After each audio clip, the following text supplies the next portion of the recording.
wanna be one of them. Oh, I'ma go and do something to show. Hey, what's up guys? Mike from Social Impact 360 here with Derek Pacque, CEO and founder of Coachex. Derek, what do you want to say to these young people? Thanks for having me, guys. Thanks for considering me as a mentor and entrepreneur. Hopefully I can be helpful, answer any questions you may have as you guys start your own ventures. Mike? Yeah, sure. So I thought we'd kind of jump in kind of early on in your career, and because he actually graduated a couple years ago at Indiana University, still a young guy, you can tell by the hair. So basically, Derek, what was your biggest challenge when you decided to pursue your business rather than go towards the kind of traditional corporate path? Basically, why did you want to be an entrepreneur? So I was fortunate to be able to start my business while in college. I started a coat check business using claim tickets. I would pop up into the nightclubs when they needed me, and I would get out when they didn't. So my senior year, I made about $50,000 in revenue off of this business in a couple of the nightclubs. And there was a good amount of profit in that I had going into the summer. So when I had to decide between a job, a consulting job, or continue with my business, I had a little bit of flexibility because I had some cash in the bank. Okay. But what was definitely tough was that it was seasonal, and the corporate job was, I think it was like a $65K starting salary, Sure. Paycheck coming stable week to week. Whereas this, I had to more manage my money. Live a little on the ramen side there over the summers. Sure. I remember I had a room in an unfinished basement for a while, about $15K in the bank, lasting about 8 months. So it was a little rough. But Sure. I think other than the roughness of not knowing when your next paycheck is going to be, or the stability of how your business is as a young company, that was really the only setback. Sure. But the vision kept me motivated. So you would say like you were a pretty big risk taker early on, forfeiting the kind of stability of a job, $65K a year, could have gotten that almost right away. You went to a good business school, you could have gotten there. Did you have anything from the past, or what you consider yourself a risk taker from the get-go, or why did you kind of choose that path, just to kind of build on that a little bit? Definitely a thrill seeker. I like adventure, so I think more of the challenge of not having that stability was exciting. Sure. I looked at it as that type of job isn't going anywhere. Okay. I feel like if I failed, I can always go and find that same job and start at that same level. Sure. With the education I had. So for me, it was more just exciting and challenging. That was really driving me. It was fun. Sure. No, awesome. So yeah, just kind of building from there, kind of going more into Coachex now. So obviously you need money to run startups these days. That's helpful. So one of our questions from you guys is basically, how did you approach getting your first investment for Coachex? How did you get the first in? How did you actually get to the office to pitch it to the VC, the angel investors? What tools did you use to get the money? Just kind of walk us through the whole funding process, because lots of people were interested in that. I think there were two big things that got me in the door. It was a relatable problem that people could relate to, and we had a solution. So investors that had either lost their codes or their claim tickets, dealt with the lines, could relate to us solving that problem, and were willing to hear us out. And then the second part was we were doing. We were making money, we were landing accounts, we were building features. And so they saw, even from the first time we talked to them till the due diligence phases, they saw growth, and that we were doing with or without them, and that their investment was only going to expedite the growth and bring a nice ROI for them, and we weren't dependent on it. So it put me in a better position, I would say, as a bootstrapper that looks at profit. By having that income stream, it's look, I can survive without you, and I'm going to keep doing this. Sure. It may take me longer to get there, but if you come in earlier with not only your money but your background and advice, we may be able to get to that vision of eliminating the claim ticket faster. Yeah, makes sense. So if you have that, if you have those weapons, it's much easier to close, and it's much easier to get someone on board. Sure. So do and have a real easy elevator pitch, problem solution. Sure. and how you differentiate from anyone else trying to do the same thing. Now, how long would you say you bootstrapped for? From first starting the company to bootstrapping to getting your first investment, how long did that process kind of take to get from point A to point B? I would say we hard bootstrapped this for 2 years. Okay. So, and then even today we bootstrap. It's every money in, it's like you need to know ROI on the spend. So we're not just throwing money at it and taking big risk. We're kind of stabilizing the risk, looking at worst case scenario, can we still return the money that we received. So I think the bootstrap mentality keeps you lean and keeps you really focused and pinpoint on what's most important. So we still bootstrap, but I would say hard bootstrap, living, money in, money out, it was about 2 years. Okay, awesome. So now we kind of want to get more into the school side, education, college, all that fun stuff. So kind of a question from you guys is basically, what do you see the benefits of a college education? How did the skills you learned in Indiana, translate to the company today? Were there pros, were there cons? Do you wish you hadn't gone to school? Just kind of touch base kind of more on college, how it translated to where you are now. Yeah, I would say the biggest thing was the network and the time to do. When you're in college, you have a lot of free time. You're not, at least for me, I was there on a scholarship. I knew I had to just excel at my classes. Sure. But I did not have a commitment to, I wasn't the provider to a family yet. Exactly. I didn't have a job that required extenuous hours. I was in college learning, trying to figure out what I wanted to do with my life. So there's a lot of time to experiment. So I think just the time in college to kind of figure things out and do was the most important thing. The network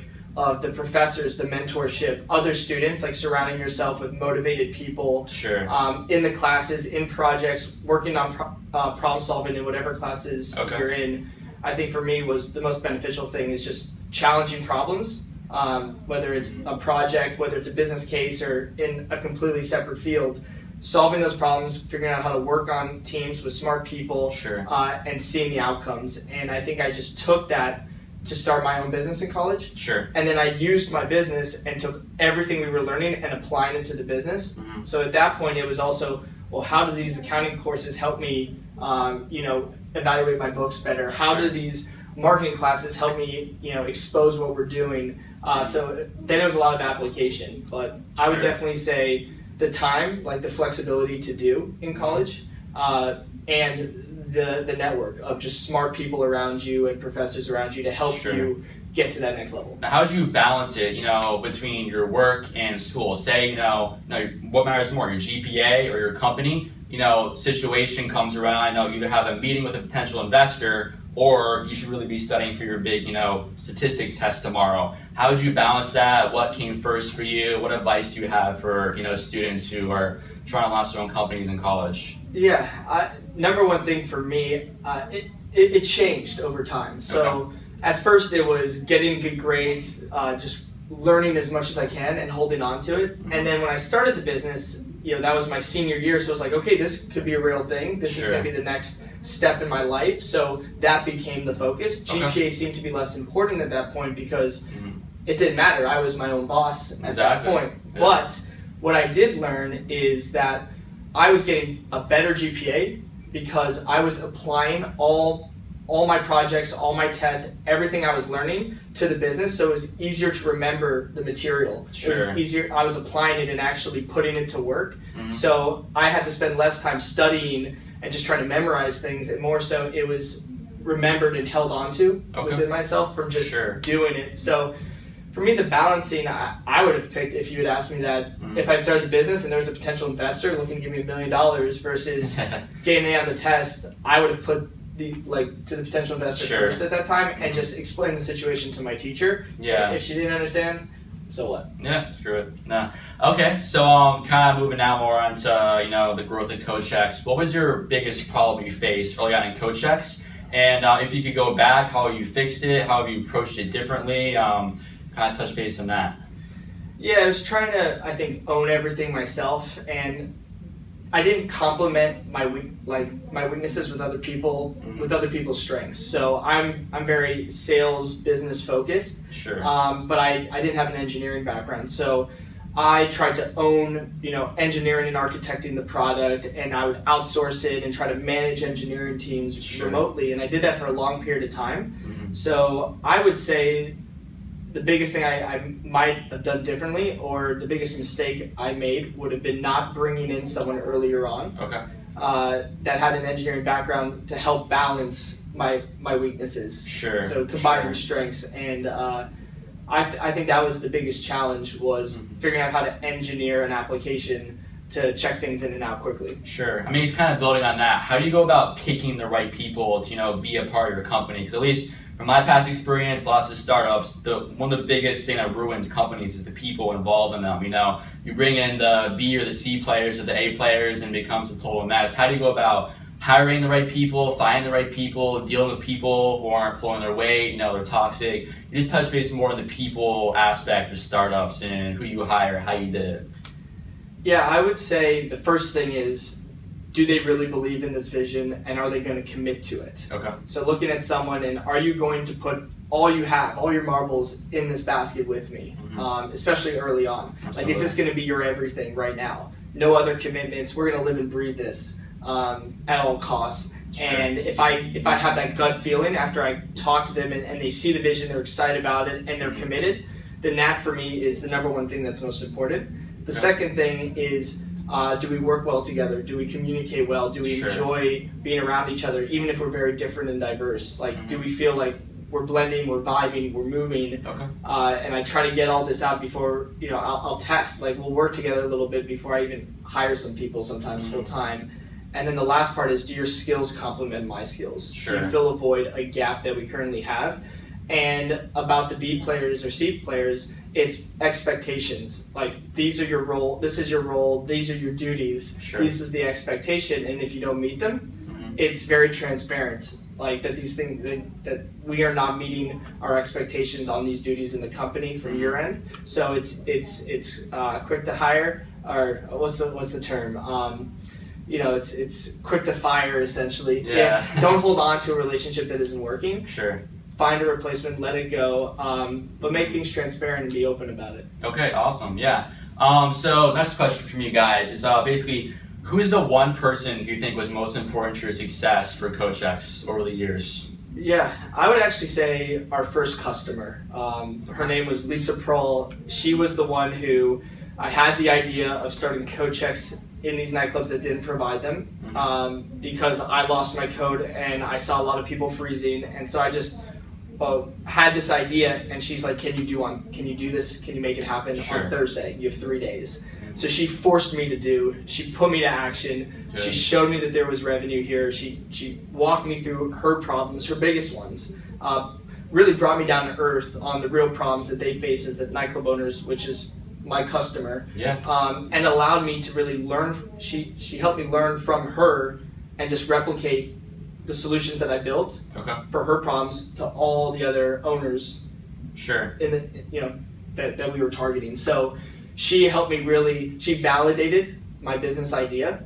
She brought in my first amount of revenue. She was my first case study, and she gave me the confidence that she connected me with other owners, and she gave me the confidence that this is a problem that a lot of people face. No, awesome. Okay, yeah. So next one. Basically, where do you see yourself in the company in 5 years? You trying to sell off the company, get acquired? Do you want to have global domination and be all over the world with CoachX? What's your vision for this company, and where do you want to be in 5 years? So, I say we start by eliminating the claim ticket. So, at all costs, in 5 years from now, I am hoping that claim tickets become a rare find. It's almost like, what was this? This is what they gave in the 1920s. These are still around. I want that next generation to be surprised when they're given a paper ticket. So my goal is, it's not just for CoachX where you're given claim tickets, bag checking, valet, rentals when you put X's and O's over a car before you rent it out on a piece of paper. Taking out the need to claim things, like this is the condition, I claim that it was like this, I claim you have my code, but you don't. putting evidence behind it, making these transactions quick, and allowing strangers to trust each other with their things. Whether it's storing the stuff or borrowing the stuff. We want to enter the shared economy hard. We want to grow these services where they're provided. An example would be us providing code checks at airports when people fly to warm weather destinations. They don't need to look their code around the Bahamas. Or when you go to Central Park here in the city, the ability to just rent rollerblades from someone who is along the way to the park, to get the rollerblades, use it for the day, and give it back to them. Those kinds of experiences. We want to grow bailment services, which is what we do. Bailment being the transfer of ownership between people. So I see a big opportunity. I see our generation really being open to this and trusting that technology and a company like Chexology that build code checks can really be the middle man between people. To kind of expand upon that, how did Chexology kind of morph out of code checks? Like, what was like the one kind of moment you're like, wait, like I can actually expand upon this. It's not just coats. We can do this. What kind of made you have the decision to expand beyond that to basically, sister company, Chexology? What was your vision for that? How did how did that click in your head? Yeah, the idea was always sort of there, like, claim tickets exist in a lot of places, but the validation came. So Chexology is the company that builds products like code checks and bag checks, and so after we got on Shark Tank, we had all these leads come in all over the country saying, hey, I have a valet company, I hate the claim ticket. I have a bag check company, I rent silent disco headphones, and I can't rent these out in scale. I can't, after 100, I can't no longer sort through IDs alphabetically. There needs to be a better way to do this. So seeing all the problems exist across all these different bailment offerings, and that we had a product that was easily copy pasted into other verticals. And then us selling that to the silent disco companies, to the bag checking companies. And to just seeing brands like Amex give Mophis out to people to charge people's phones to everyone at the open because of our product gave us the realization like this is much bigger than just code check. Perfect. Okay, so kind of last question, kind of related more to the market research. How did you approach kind of analyzing your market before you really jumped in, kind of head first? How did you conduct your research, and how did you ensure that your companies be well received, both by consumers and investors, and just basically your target market? Yeah, I spent as a startup more time doing, less time researching and thinking. I solve a problem, see the next problem, solve that problem. So the biggest thing I did this very quickly. I looked at how many claim tickets are given out in the world. Like, can I put a number to that? So I looked at market reports for dry cleaning, valet, code checking, trying to figure out how many claim tickets are given out, and it was billions. So that was enough for me. Billions of claim tickets. The market's there. That's huge. So from there, it's like target market, go after it. Focus on those low-hanging big fruit, and just trickle down. So I spend more time. The more you think, the scarier it becomes. Just solve the smallest problem, make some money, move on. And if you just sit around in your room and don't do, you start to have millions of ideas, but you don't execute on any of them. So my actually advice is, just kind of show really quickly that this is big or small. It doesn't matter. You could be a small business, or you could be a business that could one day be $1 billion. But the point is, focus more time on doing, less on the thinking and the research. No, absolutely. Yeah, just so kind of wrap up, would you kind of touch real quick on, what venues you guys are in, where we can find you, how we can actually experience code checks and check it out some more, your website, your different accounts, where you're at?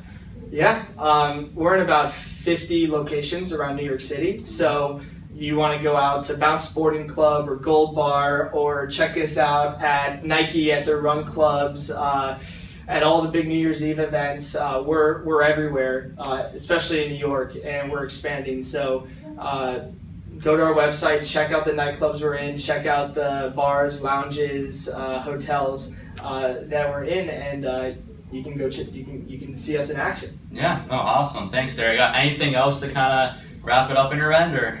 Closing remarks for these guys? The biggest thing I could say is take that first step.